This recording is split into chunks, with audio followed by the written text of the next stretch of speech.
So I've spent a lot of time talking about Ever After High, the show, but I also want to spend a lot of time talking about Ever After High's outfits. And I think the best way to do that is to rank them, but importantly, I'm not going to be ranking all of them today because there are so many, so many. There's a bunch of characters that I'm not going to cover today, and there's a bunch of spin-off outfits from a bunch of things that don't even show up in the show necessarily sometimes. So I want to cover all of it eventually, but we don't have to do it all today.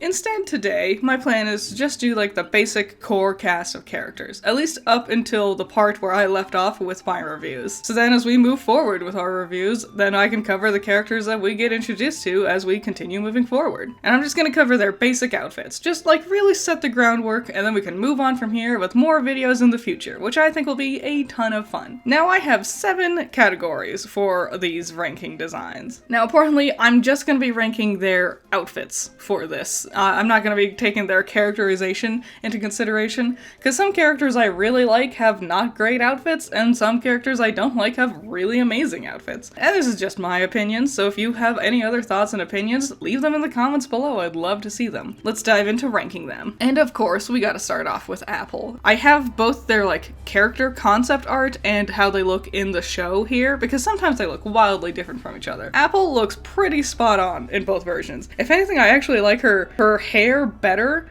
in the show. In fact, I think I like all of her outfit better in the show version. The regular version is fine. There's just a bit more smaller, intricate details, like in her dress. But I think I like her coat thing being white more better than the gold it is in the original concept art. The gold just tends to feel a little lost within her gold hair. Apple easily gets into perfection. Easily. This is top tier. Even if I didn't know these were fairy tale characters, I think I could quickly guess this is Snow White to some degree, or at least a princess. And then the apple handbag really helps sell it, and the apple earrings and things like that. Next up, we're going with Alistair. Alistair is... okay, so the boys tend to get really shafted in Ever After High. They look fine, but they're also they're not going too hard on designing the boy characters. Alistair's another one that looks pretty almost exactly the same from his in-show version and his concept art version. Just a little bit lankier in the show, and his hair has a bit more volume to it. Alistair I like a lot. I don't know if I would guess that he's Alice in Wonderland right off the bat, but I love how they went with this explorer angle for him, which is fun because it's very opposite of Alice. Alice was this meek, I don't want to do it kind of girl, and he's like, yes, I want to dive in and adventure, and that gets portrayed really well, even with just his accessories, the backpack, all of his stuff that he has on here. Alistair's good. He's really good, you know? Next up we got Ashlyn. Ashlyn is, oh man, I'm so torn. I love her concept art so much more than her in-show art. Her colors are just more saturated, specifically the pinks, in her hair accessory, and the pattern on her dress I prefer in the concept art as well. I think a lot of good elements for Ashlyn is in her accessories, like her earrings are little shoes, and the clock purse is 10 out of 10, that's so smart. The thing is, I think she's just fine. Nothing about this is really screaming Cinderella to me though, other than when you notice her shoes, and her shoes are very cool. The fact that they swirl up her leg is awesome, but if you cut out the shoes, with this picture I have on the side, I don't know if I would guess who this character is supposed to be. Nothing about her really hammers home the idea of Cinderella, and I know playing with a fire type theme is kind of overdone, but I think it would help, at least with some of her, spin-off outfits. I wish they went with some Cinder-esque things that her namesake comes from. She's just fine, you know? She's not horrible. I do like the look of it. I like the flowiness of the outfit. Blondie. Blondie's another one. So hair tends to be really the biggest difference between the concept art and the in-show art. I think it's because big, voluminous hair can be very hard to animate, and they do a very good job with it. I always find it funny that her bow is way bigger in the concept art than it is in the actual show. Something Ever After High does amazingly is just shoes. Look at their shoes. If you're an aspiring artist and you're drawing a character and you're like, aw dip, I don't know what to do for their shoes. Just look up Ever After High characters and look at what they got going on, because they always knock it out of the park. Her concept art feels a lot busier, which is fine, but I think I prefer the more simplistic pattern that she has in the show. Because she has a simple color palette, but it's it's many of the same color, many different shades of blues, and I think an overly complicated design could make it feel very busy, especially because her hair already does a lot for her design. There's a lot of flows and swirls and stuff. Adding more flows and swirls to her dress pattern would probably make her feel very busy on screen. Blondie is perfection. She's perfection. That's obviously Goldilocks. Look at her. Next up we got Briar. Briar is one of the best. It's the design on her like bodice and her skirt, and just the really leaning into the rose theme. I think my favorite thing is how much pink is in the design. When people think of roses, they often think of red, and red can be very aggressive, and it wouldn't work because Apple's main color is red. And so you don't want two people competing with a very similar shade, especially because they're always with each other. The black and this like soft pink looks so nice and still invokes the concept of roses really well. I also just love the streaks in her hair, but I think my favorite is her sunglasses, which it's a crown. All the royalty wears crowns, and that's hers, but it's also sunglasses. And I think that's the smartest head accessory that they've ever had for the whole show. Briar, I'm putting her in perfection. You can't beat this. Look at her. It just is a good, all these colors work together. Oh my god, so good. Bunny Blanc. Bunny Blanc is fascinating to me because in her concept art, her skin tone is very, very pale, which makes sense. She's supposed to be the white rabbit, but in the show, it's always this like straight up purple, which is so weird to me. I prefer her with the darker skin tone though. The just pale skin tone makes her feel very, very one note. If you go too much in one direction, it can feel a little boring. Ironically, a lot of what she wears is not white. She has the black hat and her accessories are black, and most of what she wears is actually black and grays, but it's also very soft and pale toned. The outfit helps a bunch, and I love the clock theme going on with her dress, and the fur with her collar. It's really good. It's a smart design. I like it a lot. It's just not wowing me necessarily. I like her a bunch, but I feel like she's just a few steps away from really being perfect, but she is really good. I will do that. Next up we got Cedar. I love Cedar. She's one of my favorite characters. I love her so much. I like her better in the show because her hair is a bit darker and it stands out a bit more, but also in her concept art she feels much more like she's made of wood, which is something I wish they played with a lot more. If I didn't know she was Pinocchio, I would never guess. Like, the cricket in her hair is a really nice touch, and the fact that she has like the screws on her wrists and knees and elbows, that's a really, really cool touch. Maybe because Pinocchio, whole thing is his nose grows, I wish her nose was more prominent. Maybe even something just like a nose piercing right there. Just something to bring your attention to her nose. But because of how Mattel does the really small noses, especially back when they were doing Ever After High, having a nose accessory wasn't really a thing they did. Cedar's a tough one because I love her character so much, but I feel like her design feels all over the place.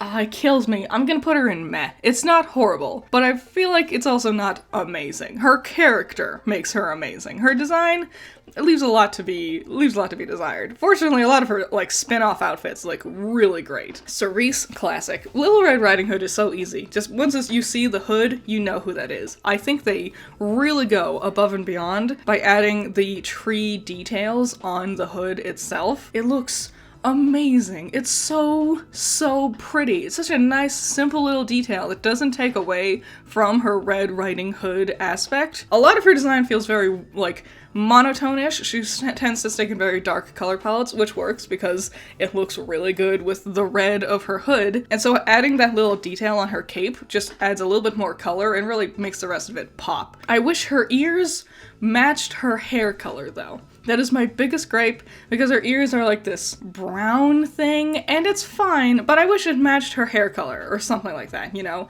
Well, that is the smallest of nitpicks that I can find. The rest of this outfit, it's just 10 out of 10. It's amazing. I also love that her purse is the basket. That's really cute. The intricate, neat designs for purses is something I really love with Ever After High, and Monster High. She's going at perfection. Of course she is. Chase Redford. This is gonna really upset some people, and I'm sorry. He's not that good. This is also the best we can look at him, just that face, because we never see him out of his armor, so we don't know if he's like really, really tall and bulky, like he fills it out, or if it's more like Darling, who has like hydraulics in there to help build up to the size you're supposed to be. Because of how small his head is, I assume he's the same size as many of our other male characters, maybe a little taller, that'd be cool. But we don't know, and it's hard to really judge his design based on him in his armor. His armor looks fine, it's not doing anything bad per se, and I like his hair. The two tones look really good. It's hard to do red and black two-tone hair and not feeling like Shadow the Hedgehog though, but I think he makes it work with the volume of it. No other boy in the show has as fluffy of hair as he does. But it's just a cool hair color and neat armor. It's not enough, especially compared to what the rest of Ever After High has going on. It's awful. I'm sorry. It's not the worst, not by a long shot, but it's awful. I would have loved to see a version of Chase not in the armor. That probably would have boosted him up a bunch, but the armor is really holding him back, honestly. There's not much to really judge here, you know? Courtney Jester fascinates me, because this is the biggest difference between concept art and character art from the whole show, at least from what I can remember off the top of my head. Like, her shoes are nothing like each other. Her hair is completely different length, different colors. The swirl is completely different. It feels like an entirely, like this could have been like a first draft for Courtney. And then what they go with is so different. Like, yeah, there's certain elements that come through, like the headpiece, for example, and the swirls of her outfit. But the color palettes, like the shoes and her stockings has this diamond pattern across it that she does not have in the original concept art. And this is the biggest reason why I wanted to have both on screen, because it's hard to judge both. If it was just the concept art, I would put it as fine. You know, it's good, but it's very muddy color-wise. The blonde of her hair doesn't really match the rest of it, and it's all very dark. But actual Courtney, that jumps up to really great. I think she's a great, fun character, and the look, the brightness of it all really helps bring that out. It's a really detailed, intricate design. And if you're gonna have something like Wonderland, this is the kind of thing I want to see. I love that they went with this for her actual design for the show, and it is really great. Cupid is really good. I think her biggest problem is her wings, but you also can't get rid of her wings. She sells her concept very well. All of the pinks, despite being very similar color palettes, never seem to blend too much together. It does happen every now and then, especially with her other outfits. I think the wings help to break it up, and also the other gold things she has in her design. It's just a little one note for me, you know? I think the thing that bums me out the most is that her wings kind of just sit there. Like, they don't spread out. She doesn't fly with them. She's supposed to. Like, in the books, she flies with her wings, and instead they feel almost like they're fake, which I wish we could have done more with. Cupid is fine. She's not bad, but she's fine. Daring, again, with the boys. I love Daring. How can you not love Daring? I'm glad they opted to not have the fur thing going on, because the fur would make him feel really, really top-heavy. He already has nothing going on with his legs, and it's already very busy up here, but because it's a Letterman jacket, it works a lot better. It's also a very smart way to play with the idea of being a prince and tying the high school element into it by making it the Letterman jacket. My biggest thing is I wish he had like red gems in his crown. His crown and his hair can tend to feel a little samey with each other, but that's a super nitpick. Daring's really good. I like Daring. He does it well. Darling, on the other hand, very different. I like the opposite. It's very good comparing these two, because you can see that the boys tend to be very simplistically designed, where the girls tend to have a lot more detail into them, which makes sense. They were primarily focusing on selling the girls. Darling's another one. She's much more tan in her concept art versus the show, which is fascinating to me. Also, her eyes, she seems more confident. In the show, she has this kind of like nervous, mousy quality to her. I like her design a lot. The thing is, there's a thing about it that I don't really love, which is the armor aspects of it. And I get it, she is a knight. She is a knight in shining armor. That's what she does. She does it in secret. But if you're doing it in secret, why are you also just wearing your armor?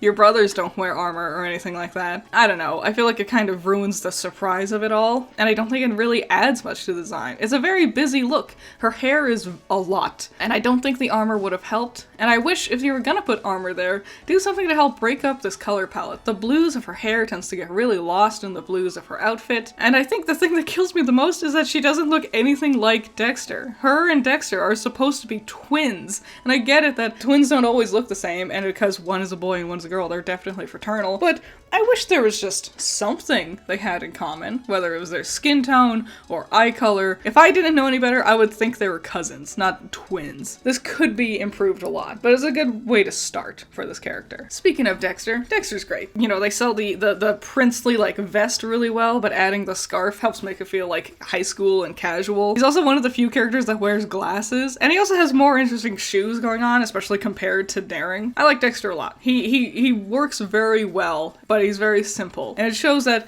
you can be simple with just a little bit of extra details, and it can just be a very good, striking design. And I'm gonna put him in really great. Duchess is so good.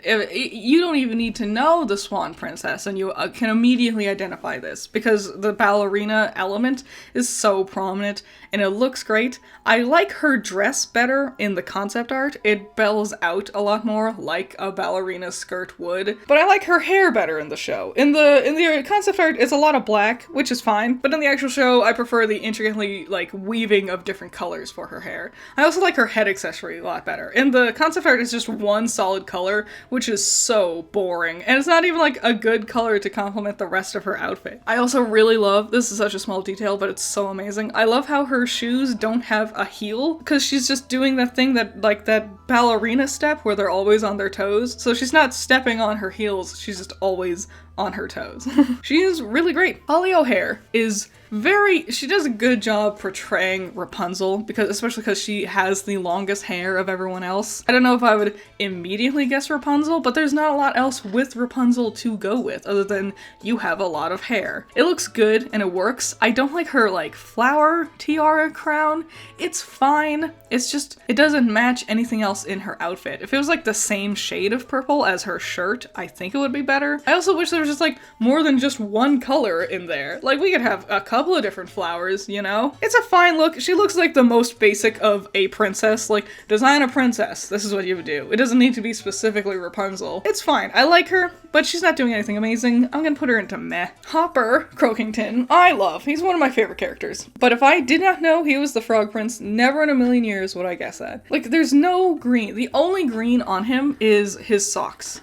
That's it. And I know, like, lore-wise, he doesn't like being the Frog Prince, and so he would want to separate himself from that. But come on, at least make, like, his bow tie green. The, like, corset thing under his shirt. Make that green. I don't know. There's a lot we could have done, and the red is a good complement to it. It's a good contrast. I like his tiny crown. He's a fun character. I like him a lot. Extra detail of his shirt feels very weirdly detailed, considering how simple the rest of his look is. It's hard because I like him so much, but this is only a meh design. Oof, Hunter. Ugh. Alright, let's be honest. No one ever liked this hairstyle. No one was ever into this hairstyle. I don't even think it was a good hairstyle when the show was coming out, and I don't know why they went with it. His actual outfit, it's fine. He's just so boring. It's very simple. Even the pattern on her shirt. Like how I was saying with Cerise's hood, the pattern makes a somewhat simple design really pop. The pattern on her shirt just feels like they had really nothing else to do. I think I would have liked it better if there was also some pattern on his sleeves, because as it is, he feels like a line. He's just there, you know? This is an awful design. Nothing's going on, doesn't really have any interesting elements to it. The most interesting aspect is his haircut, and it's not a good haircut. All the colors are very one note. It's just bad. Kitty Cheshire. Another one, just like the other Wonderlandians. It's always Wonderland. Her skin tone in her concept art is much more purple, but then in the show she has like more of a complexion to her. I prefer Kitty in the show, without a doubt. I like the better volume to her hair. I like how she just has more bright and saturated colors just throughout. The only thing I prefer is I like the way her like headband thing looked in the concept art with the black and white stuff. In the show, it's fine, and I don't think the blue earrings are really doing anything amazing, but she's great. I love Kitty. She's doing Cheshire Cat very well. It's a bit simple. It relies a lot on patterns, which is a common theme with Wonderland. Kitty's really good. I think all of her other outfits look better though. Lizzie Hart's, she's gonna be perfect. I'm gonna say it right now. Lizzie is probably the best designed character that I can think of. Her hair doing the heart shape, but with the black and the red, it never feels like mixed up or jumbled up around her. She's the only one who really shows off her shoulders like this, but it makes sense because her outfit is very detailed. There's a lot of weird little details, so exposing her arms like this help keep her arms easy to see, but there's still cool little details like the heart shapes on the frills of her gloves. They don't go into too many different colors so it feels busy, but it's not so few colors that it feels one note or boring. Lizzie just perfect. One of the best. Maybe the best. Maddie, again, like I was saying with hair and volume, I like how big her hair is in the concept art, but I still think she's very cute in the original show. She's also probably the character whose outfit changes the least between her concept art and her actual show. The only thing I can really think of is her gloves had spots in the concept art, and they don't in the show proper. Despite having many colors on her, she doesn't feel mismatched. It feels definitely Wonderland, and I think having like it be a teacup as her hat really helps, and the spoons for her earrings is a really cute detail. I don't know if I would guess Mad Hatter right off the bat, but I would guess Wonderland right away. I love Maddie a lot. It's just a lot of a design. I'm gonna put her in really great. Poppy O'Hare. In contrast, I think Poppy is amazingly done. For being, this feels more like Rapunzel than Holly. At least when you learn that she was the twin that didn't get to be Rapunzel. They work best together, you know, with a really, really short hair versus the long, long hair. I like the, tie that she has for keeping her hair up for her instead of having a crown. It's so cute. I wish more characters had just, normal head accessories. Like, the really intricate ones are really cool and all, but sometimes they're like, hey, that you're just like me, for real, you know? Her head shoulder thing can feel very busy, and so they try to even it out with the pattern on her skirt, which also can feel very busy. She's a neat character and I like her a lot. I'm gonna put her in fine. She's fine. I think her best elements are her accessories, like her earrings. I love her earrings. Next up, we finally got to Raven. Raven also just a really great design for her character. I don't know if I've necessarily guessed the Evil Queen because she looks very, very different from the iconic version of the Evil Queen that we all tend to think of, which is the one from Disney's version of Snow White. But I'm glad they almost took no inspiration from that because that look is so bland and boring and Raven looks great. I think they do a really good job by playing with the raven feather aesthetic of it all and just the darks and purples and things like that. She's so cool looking. I love how many colors are in her hair, but never feel busy or overdone. I feel like she lacks a bit in some of her accessories. Like, I think she could do more with her tiara. I feel like there's untapped potential with her accessories. Adding the silver throughout not only looks great, but also makes her a good contrast to Apple. They especially look great standing next to each other, which is good. But I don't know if I would put her in perfection. Again, I think there's just a little bit extra we could do. And a lot of her, extra outfits she gets does go that extra mile and give me the extra things I want. She's really great. She's the top of really great. She's just barely missing perfection. And we're finishing off today with Sparrow, who, of all the boy characters, has the most unique elements of his design. He's so cool looking. All the other boy characters tend to be very basic. Even when they do things very well, like Alistair, for example, it's very simplistic. Sparrow has all kinds of things going on, from his hat to all the studs on his jacket, the bandana, his wristbands and stuff, his gloves, his boots. He has a lot going on. He's the most intricately detailed boy character in the whole show, I think. He also sells the punk aesthetic very well. The pattern in his sleeves, despite feeling like he should be very busy, he isn't. And despite having very little green in his outfit, it works. Usually because he's also always carrying his guitar around, and that's green. It's like what I was saying with Hopper, adding just a little bit more with the green. I like Sparrow a lot. He's perfection. He's up in perfection. This is a fun look that not only immediately displays his personality and his fairy tale, but also is just a cool design in general. And that was everyone I'm covering today. I know there's a lot of characters I did not get to, and I would love to cover them again in the future. If there's any specific characters you want me to cover next time, leave your suggestions in the comments below, or any specific spin-off outfits you want me to cover. Leave them in the comments below as well. And I'll see you next time. Shout out to my $10 patrons, you're all amazing. Nako, James Dodds, Cool Duck, Andrew, Ramiel, Valhalla Knight, Chamomile, G-Extreme, Classy Critic, Sunny Shy, Azoth, Great Bar, Jake, Amber, Hype Man, Zero to Hero, Isaiah, Scaring Crows, Not All That Evil, Messiah Complex, Jacob, Virus, Ben's Sketchbook, Omega Fighter, Trash, Wild Pilot, Josh, Swift Cannon, and The Infinity Effect. Yeah, I hope you liked this video. I had a lot of fun with it. I've been wanting to talk about all their outfits for so long, and I thought about just doing everyone in one big video, and then I was like, why do that when I could do multiple smaller ones? That sounds like way more fun, honestly. So then I could spend more time on each character. Again, let me know what you think. Where would you rank everybody? No one in this batch was bad enough to be the worst, but there are some bad ones out there that I did not get to. So, any thoughts and opinions that you have, leave them in the comments below. I would love to see them, and I'll see you in the next one. Bye-bye.